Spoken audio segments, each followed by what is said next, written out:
Luxurious cruise ship Alang shipyard ખાતે ભંગાણ અર્થે આવી પહોંચ્યું. પ્રાપ્ત થતી માહિતી મુજબ અલંગના પ્લોટ નંબર V5 દ્વારા ખરીદવામાં આવેલ ફોર્ટુ, જેમનું અગાઉનું નામ બેલા ફોર્ચ્યુના હતું, આ શનિવારના રોજ અલંગની સામેના દરિયામાં આવી પહોંચ્યું હતું, જ્યાં તેનું કસ્ટમ સહિતની સરકારી એજન્સીઓ દ્વારા ચેકિંગ કરવામાં આવ્યું હતું. આ જહાજની વાત કરીએ તો 1982માં આ જહાજ બનાવવામાં આવેલું હતું. 1664 પેસેન્જર અને 540 ક્રૂ મેમ્બરોનો સમાવેશ કરવા માટેની 724 કેબિનો સામેલ હતી. આ જહાજ 16,120 મેગા ટનનું છે. વર્ષ 2016માં તેનું રિનોવેશન કરવામાં આવ્યું હતું. 2015 મીટર લાંબુ અને 33 મીટર પહોળું આ જહાજ મુસાફરોનું આકર્ષણ હતું. તેમાં કુલ 12 માળ આવેલા છે, જે પૈકી 9 માળમાં કેબિનો આવેલી છે.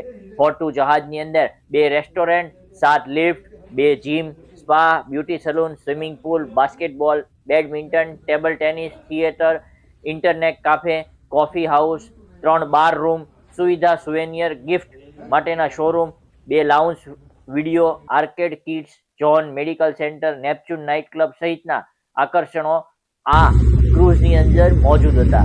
સંધિ જાગૃતિ ન્યૂઝ તંત્રી જાહિદ મદ્રા સાથે રિપોર્ટ ઇરફાન સોલંકી, ભાવનગર.